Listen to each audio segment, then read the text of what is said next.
The sun rose gently over Enchancia, casting warm gold across the castle turrets and dew-dappled gardens. It was a morning unlike any other, for nestled in the quietest wing of the castle, in a nursery alive with soft lullabies and enchanted starlight, Sofia held her daughter in her arms.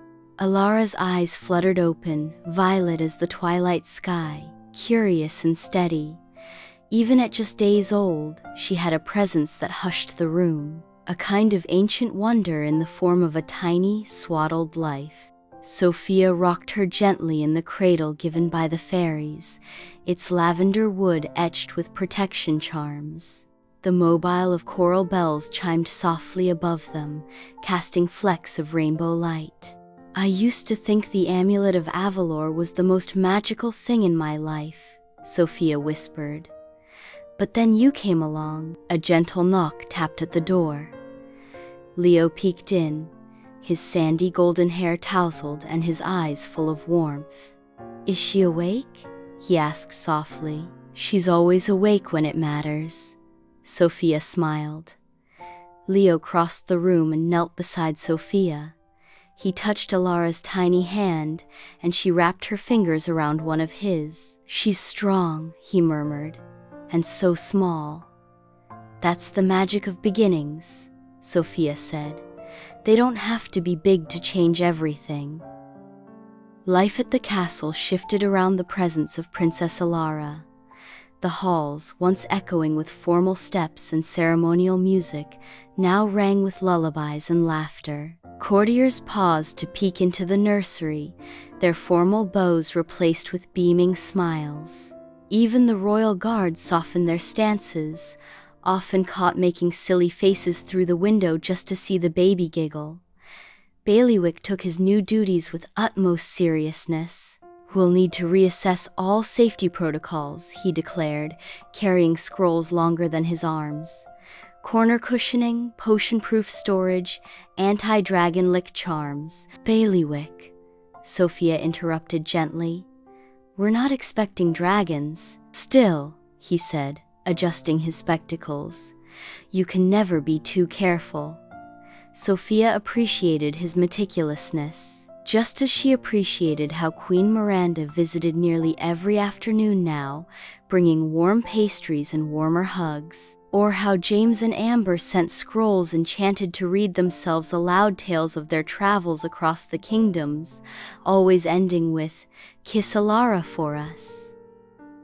One evening, as fireflies blinked outside the windows, Cedric arrived in the nursery with a very serious expression. "I've brought something," he said, pulling a small chest from beneath his robes. Sofia raised a brow. "Is it cursed?" "Certainly not," Cedric huffed. "It's enchanted with care." From the box, he produced a small, floating Spheria dreamlight charm, he explained. It would collect sweet dreams and replay them as soft lullabies. "She'll never fear the dark," he said, placing it near her cradle. Sofia smiled. "Thank you, Cedric. You've become more sentimental than I imagined." "Rubbish," he muttered, hiding a grin. "The child's merely magical, like her mother. One must keep an eye on that sort of potential."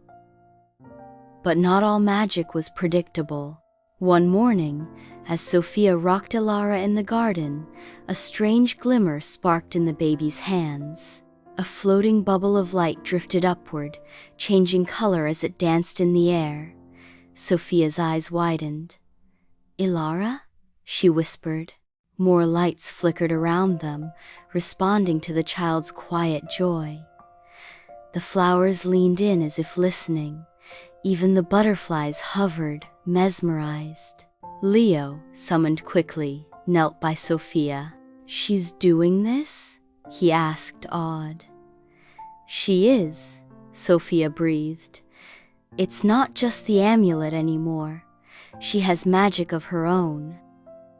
The royal scholars were brought in, scrolls unfurled, and gentle tests done, always with Sofia and Leo close by. The results were clear.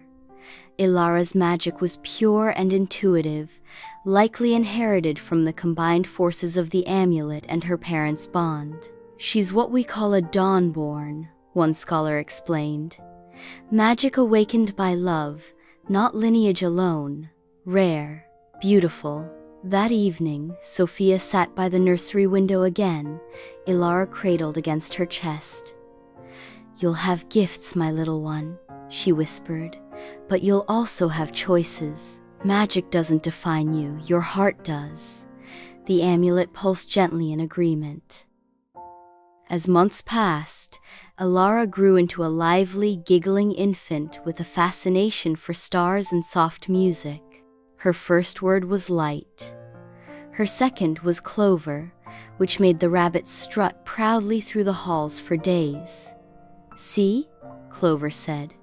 "She's got taste."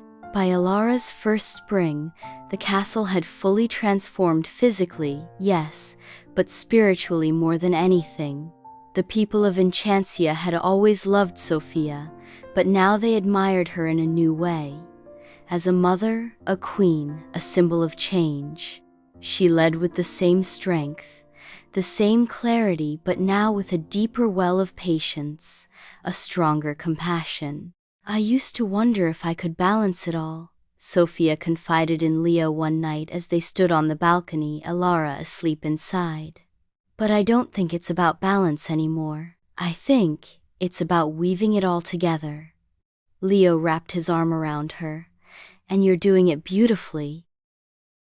On the anniversary of Elara's birth, the kingdom celebrated with a festival of light, a new tradition Sofia had started. Lanterns floated into the sky, each carrying a wish for the future. Sofia held Elara close as their lantern rose, and as the lanterns sparkled above the castle, a soft glow enveloped the balconino spell. No enchantment, just the warmth of a love that had changed a kingdom.